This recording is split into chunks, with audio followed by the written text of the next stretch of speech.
Por que gay tem essa frescura de sentir orgulho? Por que todos eles gostam e se sentem tão representados por mulheres, sendo que eles não são mulheres, né? Será que todo gay gosta de cor-de-rosa? Se eu virar gay, será que eu vou ter que usar camiseta cor-de-rosa? Mas eu gosto de futebol. Será que gay pode frequentar a igreja? É meio errado, não é? Mas agora, vamos ser bem sinceros, todo gay é meio promíscuo, não é? Ah, eu acho esse tipinho assim... Churuco? Ô meu, liga e desliga. Calma, calma, calma. Se amar é crime, eu sou traficante. Se você tem esse tipo de pensamento sobre a classe LGBTQIAPN+, se amar é crime, me prenda agora! Eu te peço calma, porque você está pensando errado. Beleza, eu respeito o seu posicionamento, mas eu acho que é um posicionamento burro. Nesse comecinho de vídeo eu falei aí sobre o público gay, que é basicamente o recorte do qual eu posso falar. Porque a sigla LGBT, antes conhecida como GLS, que eram os gays, lésbicas e simpatizantes, GLBT, diversidade, já não cobre toda a diversidade que nós temos na sociedade. E é basicamente por aí que eu quero começar a te explicar o porquê que tem essa tal coisa de orgulho LGBTQIAPN+. O orgulho que essas pessoas sentem por serem gays, lésbicas, não tem nada a ver com soberba ou se achar melhor do que os outros. Na verdade, sentir o orgulho é totalmente o oposto disso. O orgulho, ele vem de uma resposta de séculos de opressão em que a gente é levado a acreditar que nós somos uma vergonha para a sociedade, que nós somos uma vergonha para os nossos pais, sabe? E para o círculo em que nós vivemos. Vergonha! Desgraça! Por muito tempo e ainda hoje existem lugares que ser gay ou amar, né? Porque eu acho que a gente poderia falar nesse vídeo sobre amor. Tem lugares onde as pessoas são proibidas de amarem quem elas querem amar. E isso é motivo de perseguição, exclusão da família, violência, chacota, entre tantas outras humilhações que essas pessoas sofrem. Então o que a sociedade diz para essas pessoas? Que elas têm que sentir vergonha de quem elas são, de quem elas amam e de tudo o que elas representam para si mesmas. Porque antes de sentir orgulho, até chegar nesse momento, a gente passa por um momento de turbulência, em que você não entende quem você não entende como você vai poder ser a pessoa que você é dentro de si. Eu pensei por muito tempo, como é que vai ser? Como é que eu vou trazer alguém para dentro de casa? Alguém que eu ame? Então, sinceramente, por muito tempo, eu deixei adormecido dentro de mim sentimentos e vontades que eu tive por, primeiramente, achar que eu não posso me expressar. Então, imagina você, Romeu e Julieta aí, né? Você ama um Capuleto e você não pode amar. A alegoria de Shakespeare, ela serve muito para poder falar sobre a vivência que nós temos na sociedade. Porque você é proibido de amar por uma questão besta, por uma questão que, sinceramente, não faz sentido e não deveria fazer sentido. Então, quando a gente diz, eu não tenho vergonha de viver a minha vida, eu não tenho vergonha de ser quem eu sou, isso é um ato de resistência.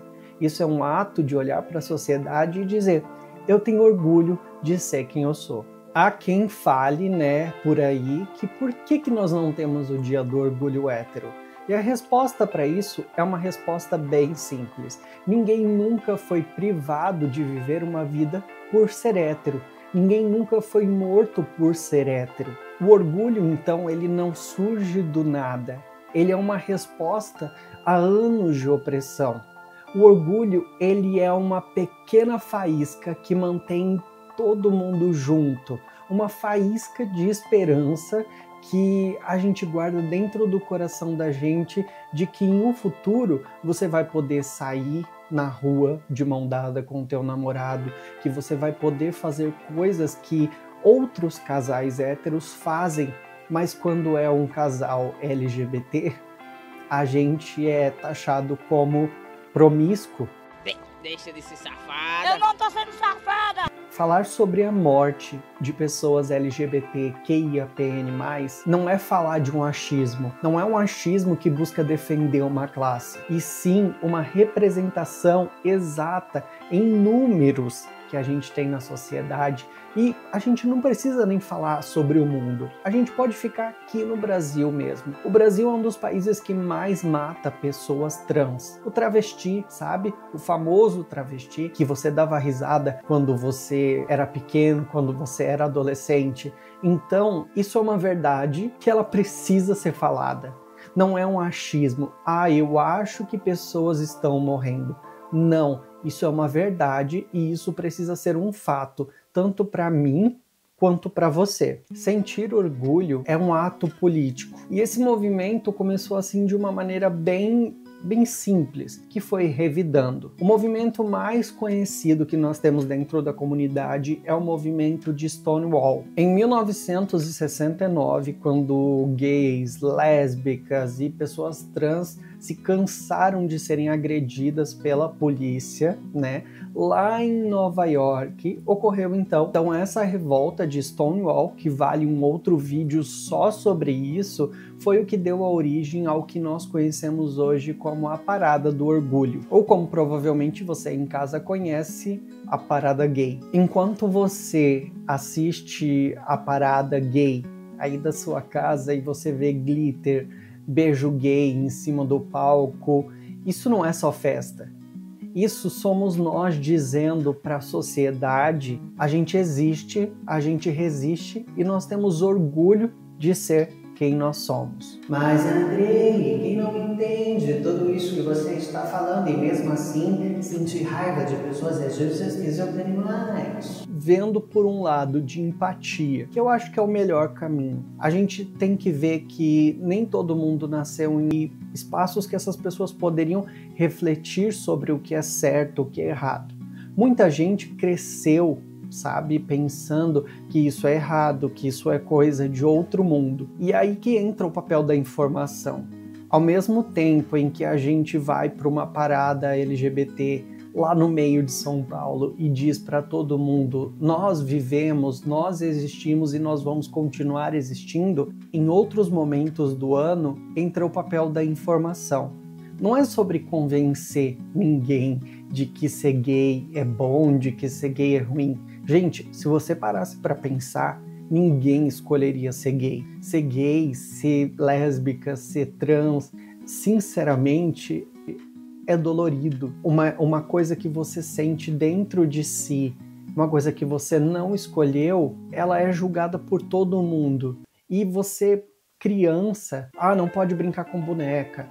Você não pode fazer essa brincadeira do elástico. Eu lembro que tinha muito isso quando eu era pequeno. Aquela brincadeira do elástico, assim, porque isso é coisa de menina. Isso não é coisa de menino. Então você cresce a vida inteira achando que isso é errado. E a partir do momento que você entende que isso não é errado, isso é uma libertação, sabe? Em um pensamento bem utópico, as pessoas precisariam entender que todo mundo merece viver em paz e viver a sua verdade. Então, se você sente orgulho de ser quem você é, de onde você veio, da sua trajetória, do seu corpo, da sua história, por que uma pessoa gay não poderia sentir isso? O orgulho LGBT, então, não é sobre levantar um sobre o outro, um se achar melhor do que o outro. É para equilibrar o jogo de quem passou a vida inteira sendo empurrado para fora desse jogo. Como eu disse para você lá no começo, eu não posso falar muito sobre as outras siglas do LGBTQIAPN+, né? Porque, querendo ou não, eu vivo dentro de uma bolha em que eu me relaciono muito mais com pessoas da sigla G, né? Os gays. Então, eu não posso falar muito sobre os outros. Então, por isso que nesse comecinho de vídeo eu trouxe algumas suposições aí, né, que as pessoas fazem sobre nós que não são verdade. E agora eu queria responder essas suposições. Então, começando pela mais famosa, que eu acho que todo mundo, né, tem essa questão dentro da cabeça, é: gay quer ser mulher? E a resposta é simples: não. Ser gay é sentir atração por pessoas do mesmo gênero. Isso não tem nada a ver com identidade de gênero, que é uma outra coisa que também é muito marginalizada aqui no Brasil e fora do Brasil também, né? Porque todo lugar vê o Trump. Ou seja, um homem que é gay, ele sente atração por outro homem e ele só gosta de homem. Quem se identifica com outro gênero, ou seja, eu nasci no corpo de um menino, mas eu me identifico como menina. Eu acho que esse é um jeito bem simples de falar. Eu não sinto dentro de mim que eu sou um menino, apesar de ter nascido nesse corpo. Isso é identidade de gênero. Tem como virar gay? Ah lá, nem vou ler. Né? Essa é a melhor, né? Porque as pessoas acham que ser gay ou LGBT é como se fosse uma doença contagiosa, né? Meu Deus. E caso você não tenha entendido ainda, não tem como virar gay. Você nasce já sendo assim. A orientação sexual, ela não é uma escolha, né? Porque a gente não escolhe ser assim e, consequentemente, isso não tem uma cura, porque não é uma doença. E gay pode frequentar a igreja. E lá vamos nós. Essa é uma das grandes questões aí da sociedade, né? E a resposta, ela também é bem simples. É claro que pode. A igreja é um espaço de fé e acolhimento e espiritualidade. E Deus divulgou aí para o mundo todo, mandou o filho dele aqui para a terra, né? E tudo mais, para divulgar que todos nós somos iguais. Todos nós somos filhos de Deus. Então, basicamente, ninguém deveria ser privado de viver a sua fé por causa de quem ama. Isso não faz sentido, sabe? Mas na cabeça de muitas pessoas faz sentido isso, e esse ódio é divulgado e propagado todos os dias. Agora tem uma última questão, que foi a última questão dessa sketchzinha que eu fiz aí no começo. Pra que isso? E todo gay é promíscuo? E isso é, assim, é o auge, eu acredito, sabe? Porque esse é um estereotipo muito, muito injusto. Primeiramente, tem gente promíscua de tudo quanto é tipo. E a gente sabe sobre diversas notícias que diariamente passa no jornal, independente de qual jornal você veja, a gente ouve falar sobre pessoas promíscuas. Então, colocar esse peso todo sobre uma classe e dizer que por ser gay elas são promíscuas, isso é muito, muito injusto.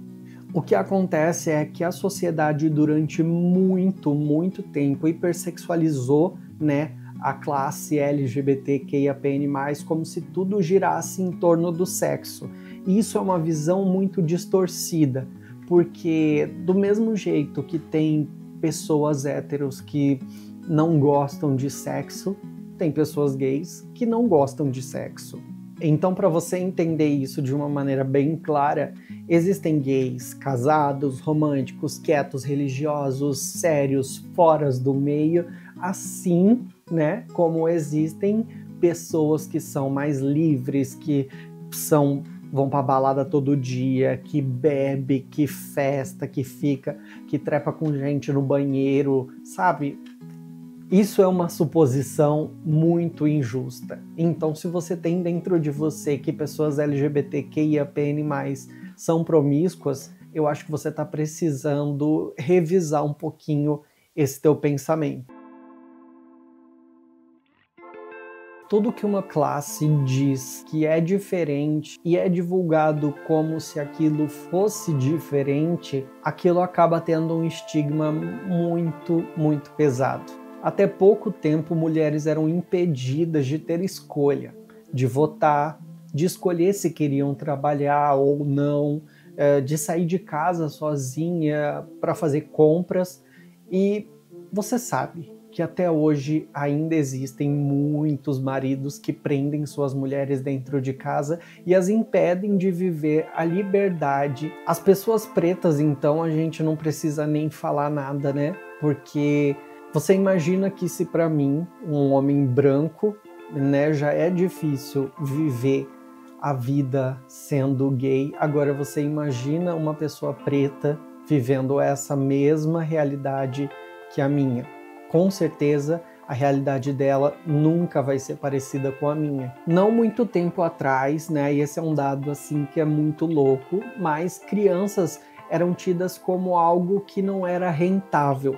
Então, quando a criança nascia, né, principalmente se ela não era um menino, né, ela era tida como um estorvo para a sociedade, porque ela não trabalhava, ela só comia e dormia. Então, se a gente pensar, faz pouquíssimo tempo que a gente tem os direitos das crianças, que uma criança, ela merece estudar, ter uma vida tranquila, e a gente sabe, né? A gente sabe muito bem que essa não é a realidade de nem 10% de todas as crianças do Brasil. Então, se um dia, por um acaso, alguém chegar para você e falar algumas dessas afirmações que foram feitas aqui nesse vídeo, e você tiver mínimo de paciência para explicar ou coisa do tipo, e tenha também a sabedoria de entender com quem você merece conversar e com quem você não precisa explicar nada, sabe? Então, a vida é muito difícil, não é fácil, porque você tem que se manter dentro de um armário, né? A analogia do armário é muito verdade. Você se mantém preso durante a sua vida toda, e quando você começa a ter um pouquinho de liberdade financeira, você quer viver a sua vida, ainda assim, sabe, fazendo tudo certinho, você ainda assim é privado de viver a sua vida. Você tem que contar para o seu pai, para sua mãe, quem você é de verdade. Você tem que contar para a sociedade quem você é de verdade, como se você estivesse vivendo com uma máscara o tempo todo, por 20 e tantos anos da sua vida. Então, eu espero que se você está vivendo essa situação, se você está vivendo esse momento ainda de descoberta, de entender quem você é, que você se sinta acolhido aqui nesse canal. Eu acredito que vai dar tudo certo, mas a luta, ela continua todos os dias. Então, muito obrigado por ter assistido, e se você gostou desse vídeo, deixa o seu like, se inscreve no canal. Obrigado, tá bom? Tchau, tchau, e até mais.